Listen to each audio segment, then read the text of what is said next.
Halo, selamat datang kembali di podcast Kaisimis Inspirasi Keilmiahan.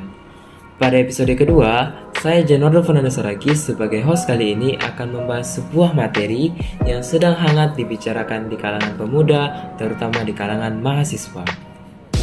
Kira-kira apa ya materinya? Yap, benar banget.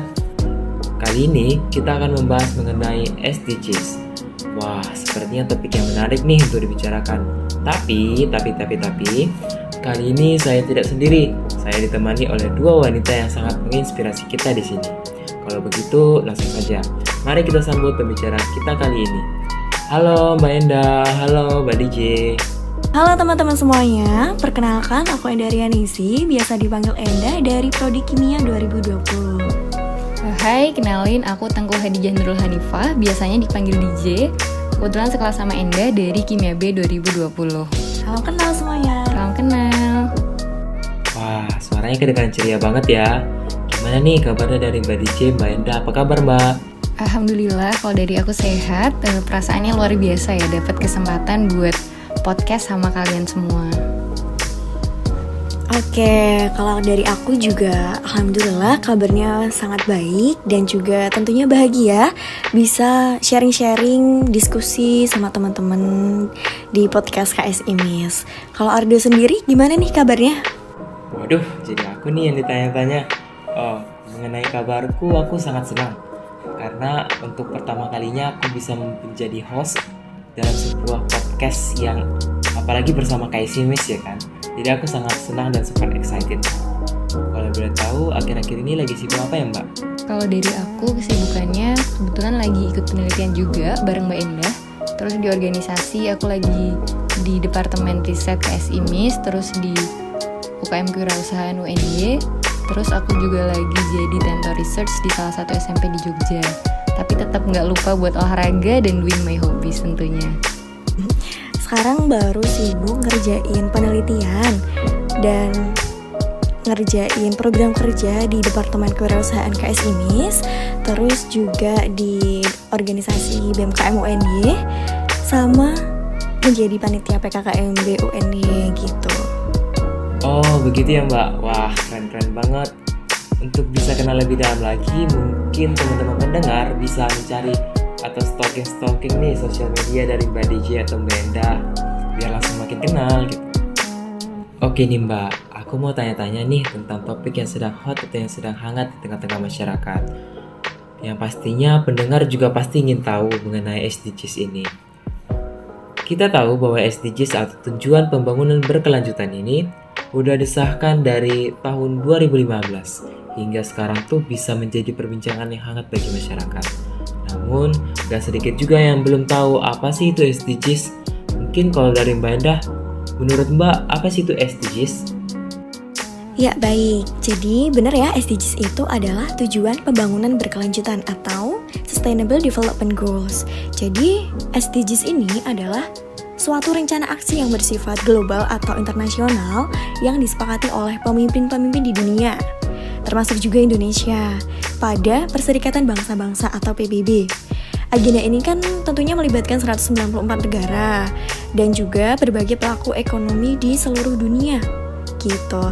Jadi SDGs ini itu isinya adalah program 17 tujuan dan juga 169 target yang pada tahun 2030 ini diharapkan dapat tercapai. Adapun SDGs ini itu disusun pada tahun 2015 gitu. Harapan adanya SDGs ini adalah untuk mengakhiri kemiskinan, mengurangi kesenjangan dan juga melindungi lingkungan. Wah, menarik ya Mbak. Benar-benar yang dikatain Mbak Enda tadi. Kalau menurut Mbak DJ gimana? Ada nggak tambahan yang ingin diberikan dari penjelasan Mbak Enda tadi? Bener banget yang udah diomongin Mbak Endah tadi. Sebenarnya penjelasannya udah sangat lengkap dan jelas ya teman-teman. Cuman ngomong-ngomong soal SDGs, kita perlu banget tahu apa sih 17 tujuan dari SDGs. Tujuan yang pertama ada no poverty atau menghapus kemiskinan. Tujuan kedua ada zero hunger, yaitu mengakhiri kelaparan. Tujuan ketiga ada good health and well-being, yaitu kesehatan yang baik dan kesejahteraan. Tujuan keempat ada quality education atau pendidikan yang bermutu. Tujuan kelima ada gender equality atau kesetaraan gender. Tujuan keenam ada clean water and sanitation, yaitu akses air bersih dan sanitasi. Tujuan ketujuh ada affordable and clean energy atau energi bersih dan terjangkau. Tujuan kedelapan ada decent work and economic growth atau pekerjaan layak dan pertumbuhan ekonomi. Tujuan kesembilan ada industry, innovations and infrastructure atau industri, inovasi dan infrastruktur. Kemudian tujuan ke-10 ada reduce inequality, yaitu mengurangi ketimpangan. Tujuan ke-11 sustainable cities and communities, yaitu kota dan komunitas yang berkelanjutan. Tujuan ke-12 responsible consumption and production atau konsumsi dan produksi yang bertanggung jawab. Tujuan ke-13 climate action atau penanganan perubahan iklim. Tujuan ke-14 life below water atau menjaga ekosistem laut. Tujuan ke-15 life on land, yaitu menjaga ekosistem darat. Tujuan ke-16 peace, justice and strong institution, yaitu perdamaian, keadilan dan kelembagaan yang kuat. Dan tujuan ke-17 atau tujuan yang terakhir adalah partnership for the goals atau kemitraan untuk mencapai tujuan. Begitu ya Mbak. Jadi teman-teman harus tahu ya apa itu SDGs dan 17 tujuan pembangunan berkelanjutan yang disebutin sama Mbak DJ tadi. Setelah disahkan nih Mbak di tahun 2015, SDGs ini ditetapkan oleh PBB secara akumulasi sebagai agenda pembangunan global hingga tahun 2030 dengan 17 tujuan pembangunan berkelanjutan yang disebutin tadi Mbak. Kalau boleh tahu, apa sih pokok-pokok yang mau disampaikan melalui SDGs ini Mbak Indah? Ya, hal-hal yang mau dibangun melalui SDGs ini tadi udah dirinci ya sama Mbak DJ, ada 17 tujuan nih. Nah, 17 tujuan dengan 169 target ini nantinya diharapkan dapat menjawab ketertinggalan pembangunan negara-negara yang ada di seluruh dunia gitu. Baik itu di negara-negara yang maju dan negara-negara yang berkembang. Ketertinggalan pembangunan di negara maju itu seperti konsumsi dan produksi yang berlebihan serta ketimpangan. Kalau di negara-negara berkembang ya seperti kemiskinan, kesehatan, pendidikan, perlindungan ekosistem laut dan hutan, kemudian perkotaan, sanitasi dan ketersediaan air minum, seperti itu. Jadi intinya tujuan dari SDGs ini meliputi 3 dimensi nih, mulai dari lingkungan, sosial, dan juga ekonomi. Ya, jadi hal yang ingin dibangun itu adalah kemiskinan. Ingin mengakhiri kemiskinan, ingin mengurangi kesenjangan, dan ingin melindungi lingkungan gitu. Harapannya nanti di tahun 2030 itu tercapai gitu teman-teman. Oh begitu ya Mbak. Berarti pokok-pokok yang dibangun melalui SDGs ini sangat penting ya Mbak. Beralih nih Mbak dari yang kita tahu mengenai SDGs secara umum, kita ke kehidupan sehari-hari. Misalnya kita lihat lomba nih banyak sekali, banyak yang menggunakan dengan tema SDGs. Menurut pandangan Mbak DJ, gimana cara kita sebagai generasi Z untuk mengoptimalkan peran guna mewujudkan tujuan pembangunan? Mungkin Mbak bisa berikan pandangan atau point of view bidang yang sangat relate nih dengan Mbak pribadi. Oke, kalau ditanya soal pandangan, aku bakal coba jawab dari 2 sisi. Yaitu yang pertama aku sebagai mahasiswa, yang kedua adalah aku sebagai calon sarjana kimia ya. Kalau aku sebagai mahasiswa tentunya yang paling utama adalah aku memaksimalkan pemahamanku terhadap materi-materi yang aku dapetin di bangku perkuliahan secara formal gitu. Terus yang kedua, aku bakal manfaatin akses-akses informasi, karena kita sebagai mahasiswa tuh punya akses informasi yang luas ya. Kita punya akses ke buku-buku, jurnal-jurnal, terus kita juga bisa join webinar, baik nasional maupun internasional ya. Nah, terus yang terakhir adalah maksimalkan kolaborasi. Cari organisasi yang tepat, cari partner yang tepat, cari teman yang tepat yang bisa kita ajak buat brainstorming, buat pokoknya kolaborasi di hal-hal yang positif gitu. Nah, salah satunya caraku buat cari lingkungan yang tepat itu adalah dengan gabung di KSIMIS. Aku jadi dapet teman-teman yang bisa aku ajak buat bersama-sama gitu, mencari ide untuk menjawab tujuan SDGs. Ya, sebenarnya tadi itu udah sedikit banyak di spill ya sama Mbak DJ tentang point of view bidang yang relate sama Mbak DJ ini. Karena kebetulan kan bidang kita sama, yaitu di sains, di kimia gitu. Jadi udah disampaikan juga tadi tentang tujuan-tujuan yang biasanya kita inovasikan gitu. Tapi aku mau menambahkan nih teman-teman. Oke. aku mau menambahkan untuk permasalahan keamanan pangan, karena ini menurutku cukup menarik ya, keamanan pangan ini, karena memegang peran penting nih untuk tercapainya tujuan pembangunan berkelanjutan, terutama pada tujuan nomor 2, 3, 6, dan juga 12. Nomor 2 itu tentang mengakhiri kelaparan, tujuan ketiga itu tentang kesehatan yang baik dan kesejahteraan, kemudian ke-6 itu akses air bersih dan sanitasi, kemudian tujuan yang ke-12 itu konsumsi dan produksi yang bertanggung jawab. Nah, salah satu indikator keamanan pangan ini kan bebas nih dari cemaran zat kimia, ya kan? Keamanan pangan dari kontaminan kimia itu bisa dicapai nih dengan menerapkan konsep green chemistry yang baru-baru ini sedang banyak dibicarakan ya, green chemistry gitu. Dimana green chemistry ini mencegah kontaminan kimia ini masuk ke lingkungan air, udara, dan tanah melalui berbagai rekayasa proses yang menerapkan prinsip-prinsip green chemistry atau kimia hijau gitu. Nah, kita bisa nih menginovasikan rekayasa-rekayasa proses yang menggunakan kimia hijau. Ini tidak hanya di bidang kimia saja teman-teman, tapi juga bisa berkolaborasi berkaitan dengan bidang sains yang lain seperti biologi dan juga fisika gitu. Oh, begitu ya Mbak. Berarti pokok-pokok yang dibangun melalui SDGs ini sangat penting ya Mbak. Beralih nih Mbak dari yang kita tahu mengenai SDGs secara umum, kita ke kehidupan sehari-hari. Misalnya kita lihat lomba nih banyak sekali, banyak yang menggunakan dengan tema SDGs. Menurut pandangan Mbak DJ, gimana cara kita sebagai generasi Z untuk mengoptimalkan peran guna mewujudkan tujuan pembangunan? Mungkin Mbak bisa berikan pandangan atau point of view bidang yang sangat relate nih dengan Mbak pribadi. Ya, menarik banget nih pertanyaannya. Ngomongin soal generasi Z, kita semua tahu kalau generasi Z ini punya waktu luang yang lebih banyak daripada saudara-saudara kita dari generasi X dan generasi Y. Selain itu, generasi Z juga punya beban pikir yang belum sebanyak generasi X dan generasi Y. Dari situ, ditambah lagi dengan karakteristik dari generasi Z, yaitu melek teknologi ya.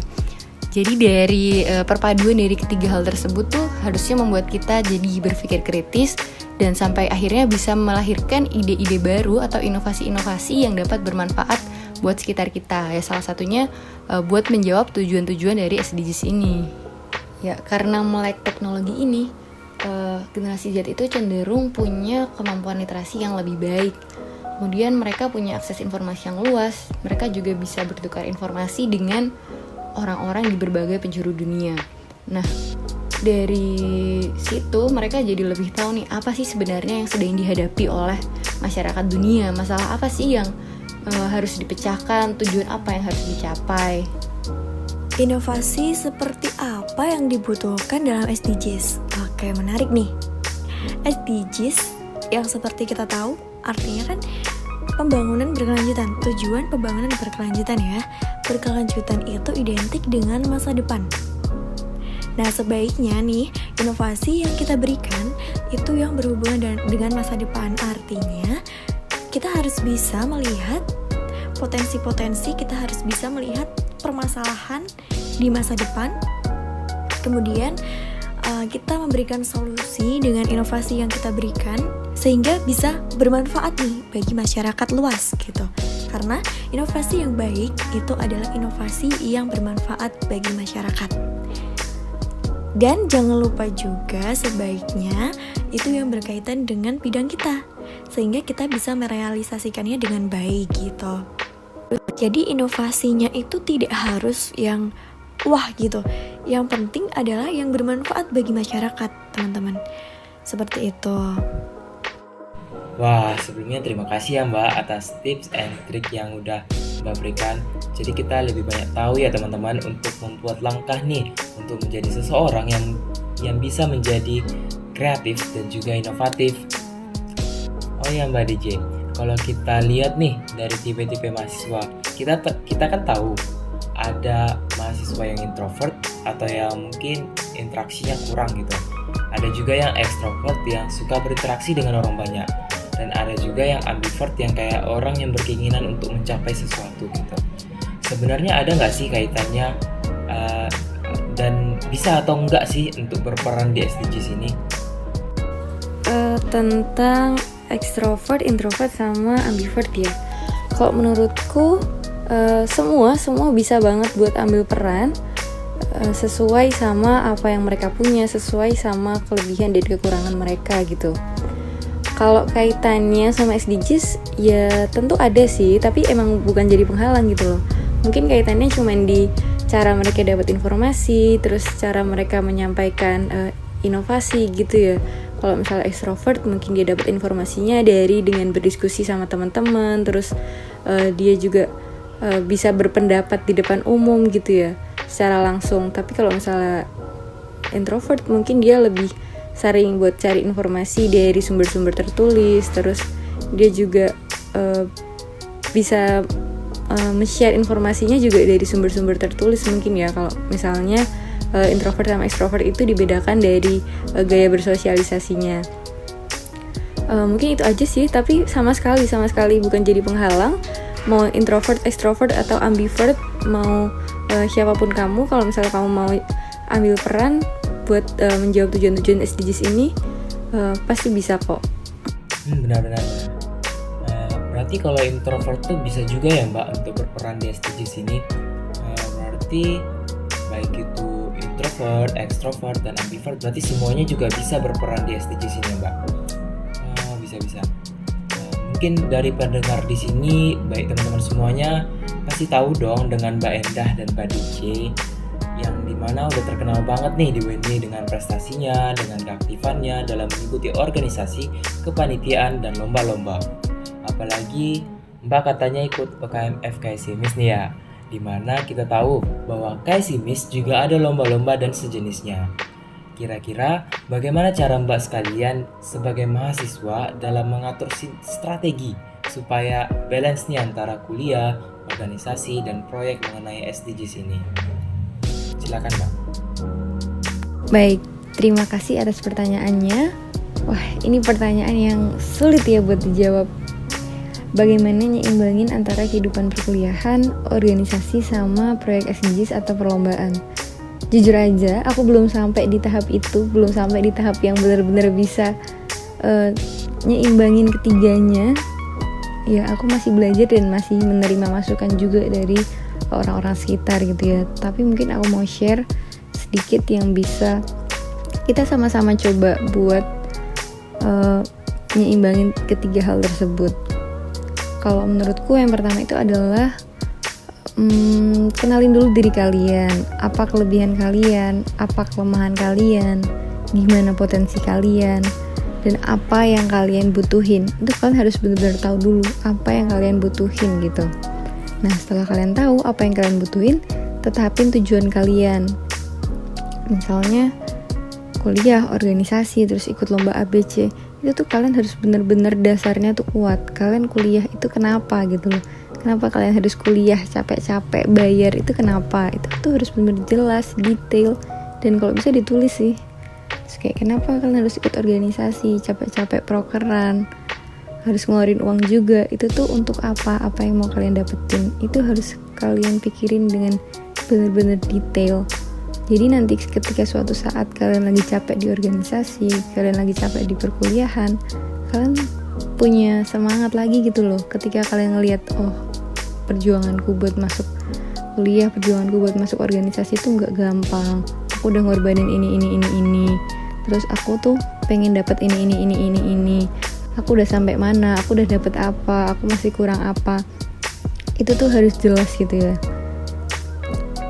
Pokoknya motivasi itu tuh jadi motivasi kita buat kita tetap stay di jalan yang udah kita tetapin di awal gitu.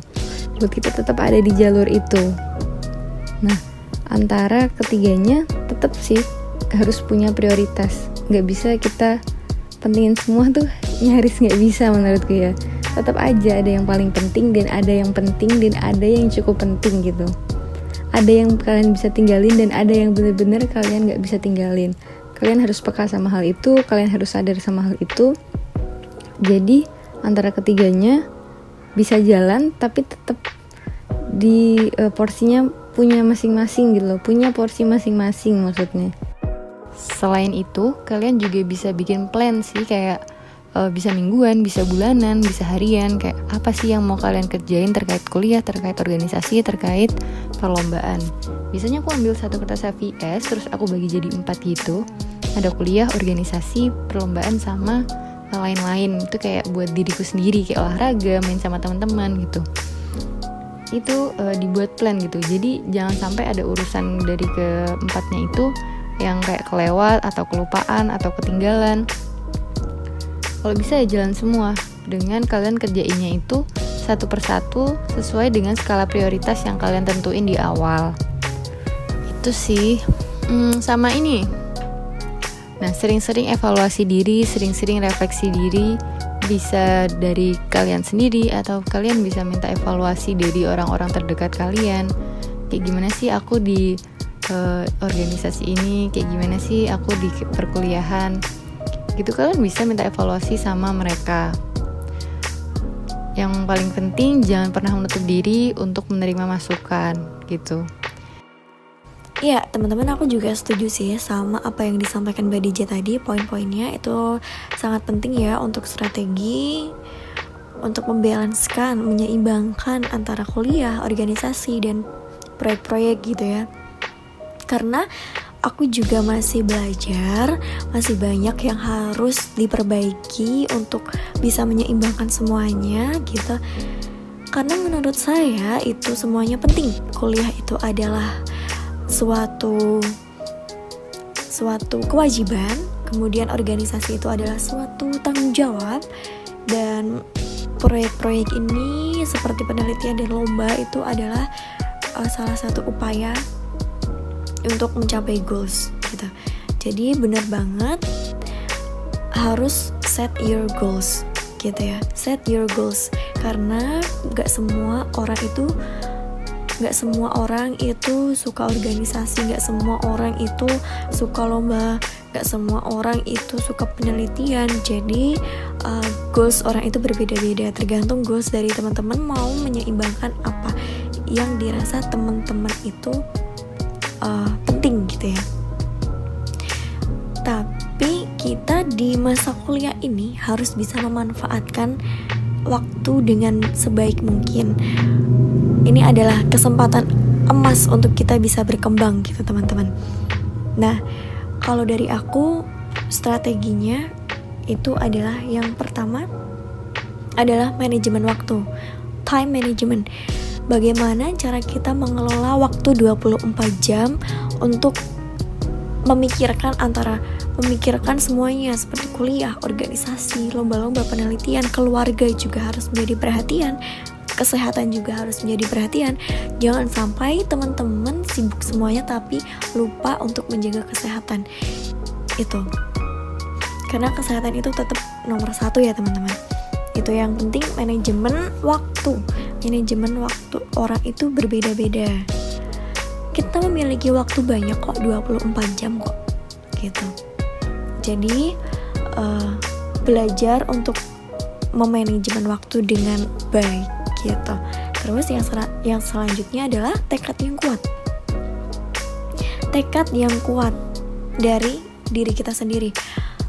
Tekad yang kuat itu muncul karena adanya motivasi, adanya keinginan, adanya tujuan, adanya goals gitu.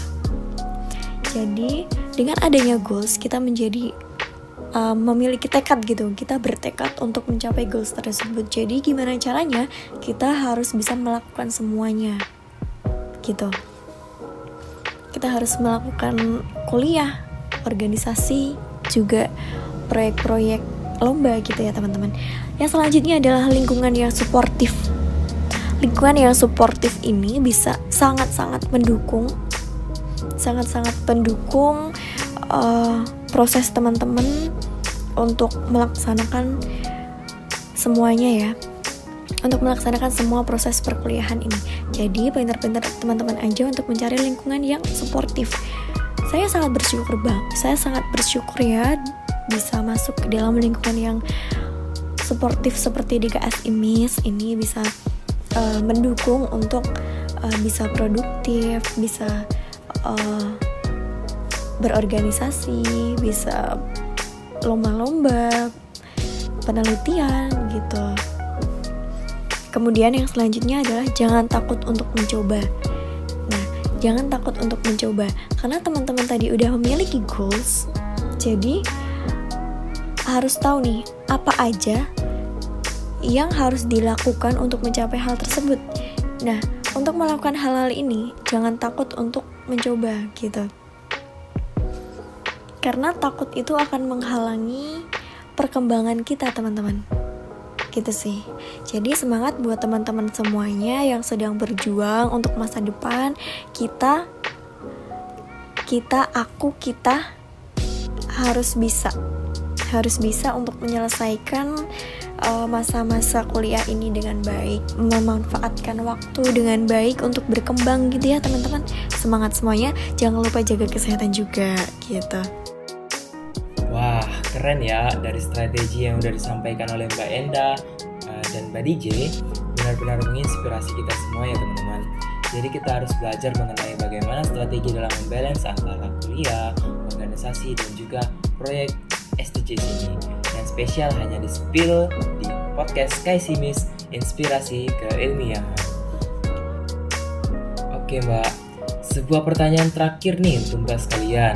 Setelah kita tahu bagaimana strateginya, belakangan ini ada isu dalam suatu lomba baik itu LKTI, esai, BPC maupun lomba lainnya juga menggunakan tema yang sangat berkaitan dengan SDGs ini Mbak. Kira-kira ada nggak tips agar karya kita itu bisa dilirik oleh juri dengan tema yang kita angkat itu Mbak? Mungkin bisa Mbak DJ duluan baru Mbak Enda. Kalau sebagai orang kimia, biasanya aku ambil tujuan SDGs itu yang air bersih dan sanitasi layak, terus energi bersih dan terjangkau, terus ada penanganan perubahan iklim, ekosistem lautan, dan ekosistem daratan. Biasanya itu sih tujuan-tujuan yang sering aku kaitkan dengan keilmuanku, yaitu di bidang kimia. Sebenarnya teman-teman, aku masih belum merasa pantas untuk memberikan tips karena masih banyak yang harus aku pelajari, masih banyak belajar gitu ya. Tapi dari pengalaman, dari evaluasi yang saya analisis gitu, saya mendapatkan beberapa insight yang perlu diperhatikan untuk menyusun karya. Nah, catatan penting juga bagi saya itu yang pertama adalah untuk mencermati tema. Jadi, setiap perlombaan, setiap ajang itu pastikan memiliki tema ya. Dan itu harus kita cermati, jangan sampai kita membuat karya yang gak sesuai tema. Karena itu bisa enggak sesuai gitu, jadi kurang baik. Kemudian subtema itu kita harus menyesuaikan dengan kemampuan kita, kemampuan dari tim kita gitu. Jangan sampai salah untuk memilih subtema yang sekira kita nggak bisa malah dipilih. Itu nanti bisa menyebabkan karya kita nggak maksimal gitu. Dan penting juga untuk memilih rekan tim yang baik juga, yang mau berjuang bersama gitu. Jadi kita banyak kerjasama, jadi enggak sendiri gitu teman-teman. Oke, yang selanjutnya adalah banyak studi literatur. Jadi banyak untuk membaca jurnal, membaca literatur yang sesuai dengan ide-ide kita. Jadi makin banyak studi literatur yang kita baca, juga semakin baik karya kita gitu.